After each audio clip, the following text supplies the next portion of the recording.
तो आज की वीडियो में सभी का स्वागत है। भाई बिहार में बीपीएससी एएसओ का पेपर हुआ था 10 सितंबर 2025 को।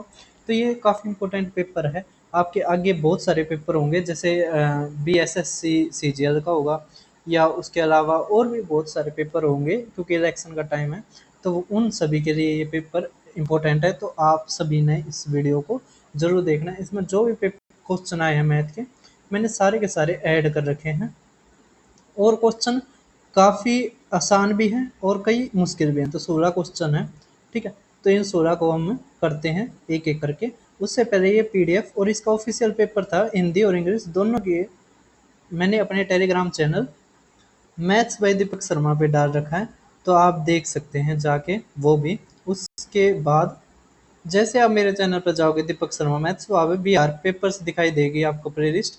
वहाँ पे मैंने 10 पेपर करवा रखे हैं। लास्ट वाला ये बीपीएससी जूनियर लैब असिस्टेंट का हुआ था 27 जुलाई को, तो ये भी डाल रखा है। अब देखिए आगे, अब हमारा क्वेश्चन देख पा रहे होगे। क्वेश्चन में क्या रखा है, 1/2 हमारा 96 है, ठीक है। मतलब एक संख्या का हाफ हमारा 96 है, हमें 67 बताना है, ठीक है। क्या बताना है? 67। अब एक चीज़ देखिए, अगर हमारा 50% 96 है ना, तो ये क्या है, लगभग 17% है ना। तो 100 का अगर 100 भी मानते हो, है ना, 100 का आधा हो गया, 100 का क्या हो गया, आधा हो गया, ठीक है। या कह सकते हो आप दुगना कर दिया हमने, 100 का दुगना ना, 50 का दुगना 100, इसका दुगना करोगे तो 7 दूनी 14 है ना, 6 दूनी 12 एक 13, ठीक है।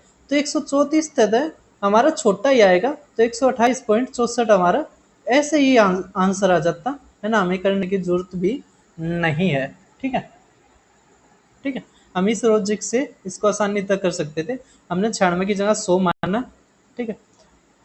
अगर ज्यादा मानना है तो इसका 67% का भी दुगना कर देंगे, तो हमारे 134 से तो छोटा होगा, ये दोनों बड़ी हैं, तो ये बहुत छोटा है, ये तो होगा नहीं, यही हमारा आंसर, ठीक है। कर दोगे? तो देखिए नेक्स्ट, तो इस तरह किए जाते हैं क्वेश्चन। क्या रखा, ललिता परचेज करती है 13 पेंसिल एक शॉप से, फिर वो इक्वली डिस्ट्रीब्यूट करती है अपनी दो सिस्टरों के बीच, अनिता और बबीता के, और herself kept one more pencil then other than them. मतलब अगर वो एक्स पेंसिल देती है दोनों को, तो अपने पास वो एक्स जमा में एक रखती है, ठीक है। और टोटल हमारी कितनी है, 13, ठीक है। तो 3x जमा में एक, ये 12 आ गया, तो x इक्वल टू 4 आ गया। कह रखा है उसके पास उसने कितनी रखी, तो उसने x जमा में एक, अगर x 4 है तो x जमा में एक 5 हमारा आंसर, ठीक है। अब देखो, कह रखा सीमा एज 15 साल के बाद 5 टाइम हो जाएगी हर एज 5 ईयर्स बैक। मतलब 15 साल बाद सीमा की उम्र 5 वर्ष पहले की उसकी उम्र की 5 गुनी हो जाएगी, ठीक है। तो देखिए अब, तो अब देख पा रहे होगे, अगर इसमें प्रेजेंट एज लिख देता ना थोड़ा और ठीक होता, लेकिन कोई हम यही मान के चलेंगे प्रेजेंट एज के 5 साल बाद के कह रहा है। कह रहा 15 साल बाद, मतलब एक्स 15, 5 साल पहले की उसकी उम्र, मतलब अगर x प्रेजेंट माननी है तो x माइनस 5 की 5 गुनी हो जाएगी। तो यहाँ से जब सोल्व करेंगे तो x इक्वल टू 10 हमारा आंसर, ठीक है। अब देखिए नेक्स्ट, आप कह रखा साइड ऑफ स्क्वायर, ये दे रखा पेरीमीटर, तो 4 ये होता है, तो 48 हमारा आंसर, ठीक है। अब ये फार्मूला दे रखा है हमें, समझिए, हमें दे रखा है x जमा में 1, x जमा में 1/x अगर 3 है, ठीक है। तो हमें फाइंड करना है x की पावर 7 अपॉन x की पावर 7 इक्वल x की पावर 7 प्लस में 1 अपॉन में x की पावर 7, ठीक। अब इसका ये फार्मूला हमारा होता है, वो होता है, फार्मूला आपको ध्यान रखना है, x की पावर 4 प्लस में 1/x की पावर 4, यहाँ पे x का क्यूब जमा में 1/x का क्यूब, माइनस कर दीजिए x जमा में 1/x, ठीक है। ये हमारा फार्मूला हो जाएगा। तो अब यहाँ से हमें पहले स्क्वायर पर जाना पड़ेगा, फिर हमें किस पर जाना पड़ेगा, 4 पावर पे, ठीक है। तो 3 का फार्मूला हमारा क्या होता है, के स्क्वायर माइनस 2, है ना। जब स्क्वायर पर जाते हैं तो 3 का स्क्वायर 9, 9 में तो 2 गया 7, 7 का स्क्वायर फिर दोबारा लगेगा, यही फार्मूला 4 पर जाना है, तो 7 का स्क्वायर 49 माइनस 2 तो 47 गुणा में। अब 3, तो अगर आपको 3 निकालनी है एक्स की पावर 3 प्लस में 1 बटे एक्स की पावर 3, तो हमारा होता है के क्यूब माइनस 3k। ठीक है, तो अब के का क्यूब मतलब 27, 27 माइनस 9 मतलब 18, 18 माइनस हमें क्या करना है 3। ठीक है, अब देखिए 8, 8 7 56, तो 3 आना चाहिए, है ना। और देखो यहाँ पे भी 18 में भी 3 आ रहा है, मतलब 3 से भाग होने वाला चाहिए। अब 8 और 4 12 और 3 15, ये हो सकता है हमारा। देखो 7 और 4 11 और 3 14, नहीं हो सकता, तो हमारे ये आंसर करेक्ट है ना। हमें यहाँ पे कैलकुलेशन करनी नहीं पड़ी। अब आप कह सकते हो कि आप 3 का भी निकाल सकते थे, लेकिन यहाँ पे देखिए 8 और 4 12, 12 6 18, ठीक है, इस कारण हम नहीं निकाल पाए। ठीक है, क्वेश्चन आसान था, मुश्किल नहीं था, फार्मूले के ऊपर ही था। अब एक नंबर अगर ग्रेटर देन 5 है लेकिन 15 से कम है, ठीक है, साथ ही यह 8 से बड़ा है लेकिन 10 से छोटा है, मतलब 9 संख्या, तो वह संख्या क्या है 9 है ना। कितना आसान सवाल है। कह रहा स्मॉलेस्ट नंबर जो हमें इसमें से घटाना चाहिए कि ये परफेक्टली डिविजिबल हो जाए। ठीक है, क्या हो जाए, ये परफेक्टली डिविजिबल हो जाए। अब एक चीज हम कर सकते हैं, क्या हम ऑप्शनों से कर सकते हैं, और फिर हम देखो ये 27 है ना, मतलब 9 का डिविजिबिलिटी रूल लगा सकते हैं। ठीक है, अब देखो 7 और 4 12, 12 7 और 5 12, 19 और 8 27, ये तो हो रहा है भाई साहब, है ना। अगर मान लिया 27 पूरा हो रहा है, इसमें से घटाना है, तो हम 18 घटाएंगे तभी तो 9 आएगा ना, है ना। 14 घटा देंगे नहीं आएगा, 16 घटा देंगे नहीं आएगा, 12 घटा देंगे नहीं आएगा, इसका मतलब ये तो हो ही नहीं सकते, है ना। अगर मान लिया ये पूरा भाग होता है 27 से, मतलब 27 से नहीं, डिजिटल सम अगर 9 का लगाते हैं पूरा भाग होता है। ठीक है, लेकिन इसमें तो कह रखा है कि कौन सा घटाना चाहिए कि फिर भी हो। ठीक है, तो 18 घटा देंगे तो हमारा 9 आएगा, तो ये फिर भी होगा। ठीक है, फिर भी ये होगा, समझ में आ रहा है। तो अच्छा क्वेश्चन है, समझ में आ गया होगा। ठीक है, पूरा करने की जरूरत नहीं है, जबकि बहुत सारे टीचरों ने पूरा बताया होगा। ऐसे करते हैं सवालों को। अब देखो एक 38% बी के इतने के बराबर है। अब देखो ये कितना आ जाएगा 19, 2 से काटेंगे 26, तो ए भी हमारा क्या आ जाएगा 26:19। ठीक है, ये हमें पेन उठाने की भी जरूरत नहीं थी। कह रखा है एज ऑफ विकास विनोद की ये है, 5 साल बाद इनकी ये है, तो आप प्रेजेंट एज बताइए बताइए। अब देखो 3:2 का अनुपात नहीं है, इसमें हो सकता है ना, इसमें नहीं है, इसमें नहीं है। ठीक है, तो यही हमारा आंसर। अगर 5 जोड़ोगे तो 20, ये 15, तो 4:3, करने की भी जरूरत नहीं है। अब ये क्वेश्चन अच्छा आपका समझे कैसे करेंगे इस क्वेश्चन को। कह रहे एक रीप वर्ष में 53 बुधवार होने की प्रायिकता। अब एक चीज बताइए, रीप ईयर में कितने डेज होते हैं, तो टोटल डेज हमारे होते हैं 366। ठीक है, ये हमारे टोटल डेज है। अब हमारे टोटल वीक कितने होते हैं, full week, total full week हमारे होते हैं 52। ठीक है, गुणा में 7 करेंगे तो हमारा आएगा 7 दूनी 14, है ना, 1 35 और ये 6। ठीक है, हमारे कितने डेज बच गए, 2, जो वीक पूरा नहीं करते। उसी में हमें बताना है कि 53 बुधवार होने चाहिए। ठीक है, इसकी प्रायिकता बताइए। तो अब देखो 2 दिन बच गए, उसमें क्या हो सकता है, संडे मंडे हो सकता है। ठीक है, मंडे ट्यूसडे हो सकता है, ट्यूसडे वेडनेसडे हो सकता है ना, वेडनेसडे थर्सडे हो सकता है, थर्सडे फ्राइडे हो सकता है। ठीक है, फ्राइडे सैटरडे हो सकता है, सैटरडे संडे हो सकता है। तो ये कितने बन गया हमारा, ये ग्रुप कितने का बन गया, टोटल आउटकम कितने बन गए, 1 2 3 4 5 6 7, टोटल आउटकम हमारे 7 बन गए। जबकि वेडनेसडे किस में आता है, एक इसमें आता है, ये इसमें आता है, तो फेवरेबल आउटकम कितने हो गए, 2। ठीक है, तो 2/7 हमारा आंसर। बहुत सारे बच्चे कंफ्यूज हो गए होंगे, लेकिन कंफ्यूज होने की कोई बात नहीं है, इसमें देखो और द वीक पूरे हो गए, 2 दिन बच गए, ठीक है। 2 दिन में हमारे टोटल आउटकम कितने बन गए, 7। संडे मंडे हो सकता है, मंडे ट्यूसडे हो सकता है, ट्यूसडे वेडनेसडे हो सकता है, वेडनेसडे थर्सडे हो सकता है, थर्सडे फ्राइडे हो सकता है, फ्राइडे सैटरडे हो सकता है, सैटरडे संडे हो सकता है, ठीक है।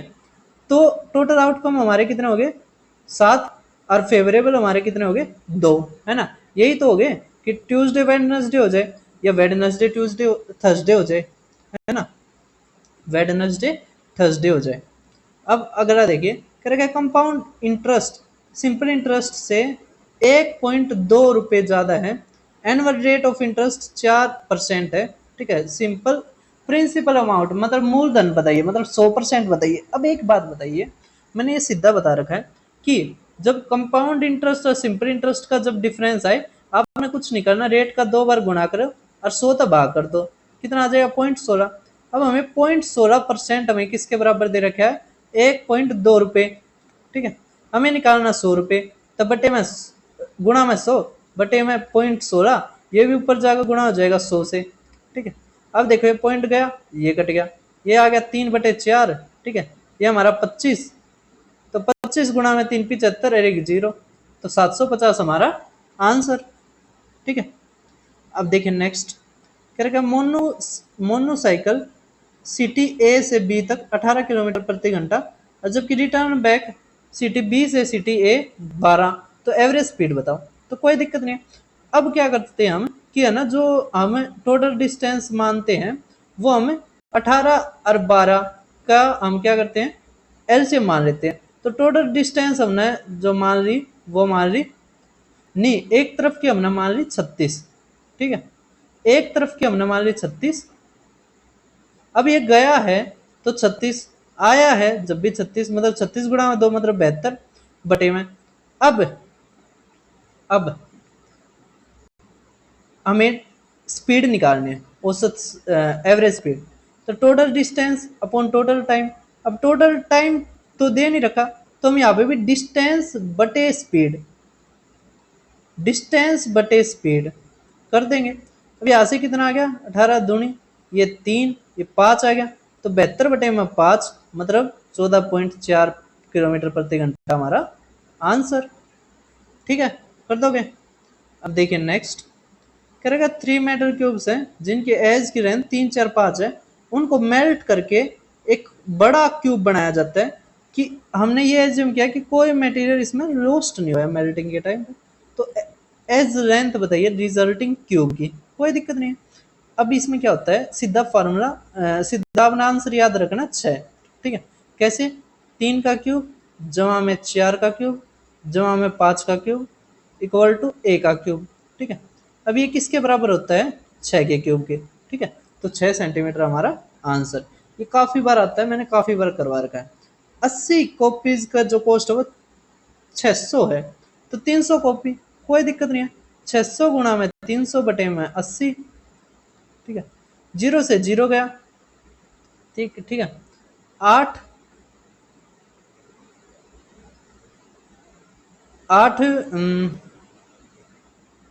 8 7 56, 8 पंजे 40, जीरो गुणा में 3, ठीक है। 15 21 और 1 22, तो 2250 हमारा आंसर, ठीक है। वरना एक चीज और देख सकते थे, 3 से भाग होने वाला चाहिए, ये नहीं है, ये हो सकता है ना। लेकिन लेकिन यह 8 काट देगा, ठीक है। तो एक ही जीरो बचती, तो ये वैसे नहीं, ठीक है। 3 से हम कर सकते थे लेकिन 2 ऑप्शन थे, कोई दिक्कत नहीं है, दूसरा आसान था। अब देखिए, एक कार ने एक जर्नी को 15 घंटे में करा, वो फर्स्ट जो हाफ थी डिस्टेंस की वो 20 किलोमीटर प्रति घंटे में, और जो रिमेनिंग हाफ थी वो 30 किलोमीटर प्रति घंटा। तो टोटल डिस्टेंस बताइए। अब एक चीज बताइए आप, हम क्या कर सकते हैं इसमें, हम सब कुछ कर सकते हैं। कैसे, देखिए, ओ आसान बहुत है ये सवाल, कैसे। अब हमने देखो, हमारा टाइम इक्वल टू किसके बराबर होता है, डिस्टेंस अपॉन स्पीड, ठीक है। अब डिस्टेंस सेम है, first half of the distance, है ना, अरे सेकंड हाफ, मतलब अगर हम टोटल डिस्टेंस 2 में डी मानते हैं, तो हाफ कितनी होगी, डी बटे में स्पीड कितनी है 20 जमा में डी बटे में 30, इक्वल टू 15 घंटे। ठीक है, डी अगर कॉमन लोगे तो यहाँ से कितना आ गया हमारा, ये तो 600 आ गया। ठीक है, या 60 अगर मानते हो, 60 ही एलसीएम आएगा, 60 एलसीएम आएगा, ऊपर 5 आएगा। ठीक है, ये 12 आ गया, तो डी इक्वल टू हमारा 15 गुना में 12 आ गया। ठीक है, 180, डी इक्वल टू 180, यानी एक हाफ की हमें दोनों की निकालनी है, तो 2 दा गुणा कर दो, 360 किलोमीटर हमारा आंसर। ठीक है, अब लास्ट क्वेश्चन देखिए, ये बहुत बार आया है, मैंने बहुत बार करवाया है। इसमें जो भी सारे क्वेश्चन आ रहे हैं ना, कंप्लीट क्वेश्चन मेरे द्वारा करवाए गए वीडियोस से आए हैं। ठीक है, अब आपके ऊपर है, आप कैसे करते हो। दो संख्याएं एक तीसरी संख्या से 35% और 50% अधिक है, पहली संख्या दूसरी संख्या का कितना प्रतिशत है। देखो, तीसरी संख्या अगर 100 मानते हो, ये 135 हो गया, ये 150 हो गया। करके पहली संख्या तो 135, ये 150 गुणा में 100। ठीक है, एक जीरो तो एक जीरो गया, 15 निम्मे 135, तो 90% हमारा आंसर। ठीक है, तो हमारा ये खत्म होता है। अब आपने जो कमेंट में आंसर बताना है वो इस क्वेश्चन का बताना है। जो भी पेपर सोल्व करवाया था वो हमने बिहार का करवाया था। अब D triple S B ASO का पेपर हुआ था 22 अगस्त को। ठीक है, तो उसमें ये क्वेश्चन आया था, इसको आप कमेंट में इसका आंसर लिखिए। फिर मिलते हैं किसी और पेपर के साथ, आप जुड़े रहें, चैनल को सब्सक्राइब करें और वीडियो को शेयर कीजिए।